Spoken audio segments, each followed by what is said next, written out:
Assalamualaikum warahmatullahi wabarakatuh. Perkenalkan, nama saya Aminah Makmuro dari kelas 11 IPA 1. Di sini saya akan menjawab soal beserta pembahasannya tentang materi koloid. Apa itu koloid? Koloid adalah campuran dua zat atau lebih yang tersebar secara merata dengan ukuran partikel yang telah terdispersi antara 1 sampai 1000 nanometer. Nah, untuk soal pertama, berikut ini yang merupakan sifat koloid adalah: A. Dapat mengabsorpsi, B. Dapat mengamburkan cahaya, C. Partikelnya terus bergerak, D. Dapat bermuatan listrik, E. Semua benar. Jawaban yang benar adalah yang E. Kenapa yang E? Karena dapat mengabsorpsi ini benar karena dia menyerap melalui permukaan.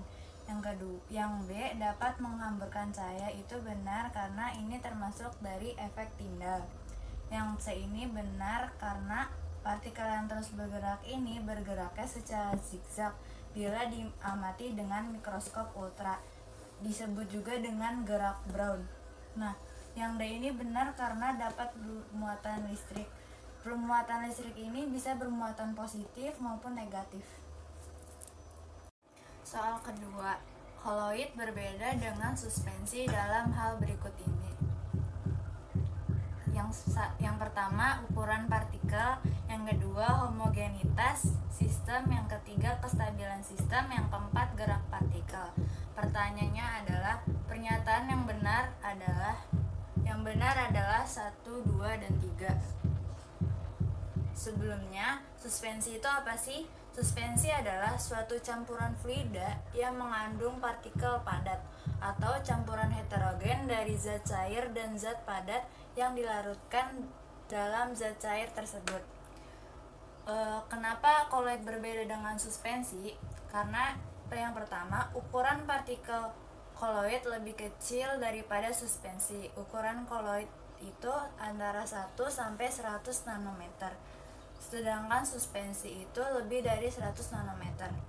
Yang kedua, homogenitas sistem. Kenapa homogenitas sistem?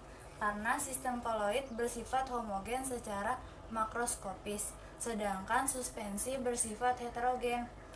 Yang ketiga, kestabilan sistem. Kenapa kestabilan sistem? Karena sistem koloid lebih stabil, sedangkan suspensi tidak stabil. Yang ketiga adalah koloid dapat menyerap ion. Sifat ini disebut A. Elektroforesis, B. Gerak Brown, C. Adsorpsi, D. Dialisis, dan E. Efek Tyndall. Jawaban yang benar adalah yang C.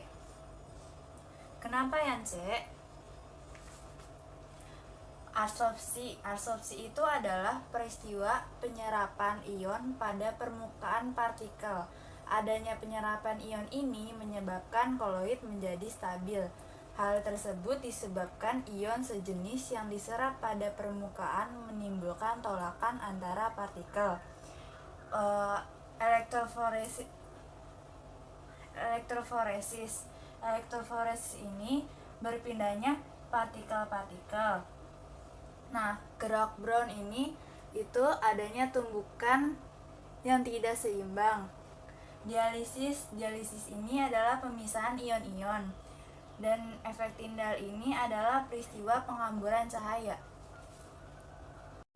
Soal yang keempat, gerak Brown terjadi karena A. Gaya gravitasi, B. Tolak-menolak antara partikel koloid yang bermuatan sama, C. Tumbukan antara partikel koloid, D. Tarik-menarik antara partikel koloid yang bermuatan beda, E. Tumbukan molekul medium dengan partikel koloid. Jawaban yang benar adalah yang E. Kenapa yang E? Karena gerak Brown ini terjadi karena disebabkan oleh tumbukan yang tidak seimbang dari molekul-molekul medium terhadap partikel koloid. Semakin tinggi suhu, semakin cepat pula gerak Brown berlangsung karena energi kinetik molekul medium meningkat sehingga menghasilkan tumbukan yang kuat. Soal yang kelima, pembuatan koloid dapat dilakukan dengan cara 1. Hidrolisis, 2.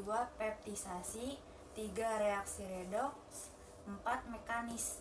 Pembuatan koloid dengan cara kondensasi adalah nomor yang A1 dan 2, B1 dan 3, C1 dan 4, D2 dan 3, E3 dan 4. Jawaban yang benar adalah yang B. Kenapa yang B?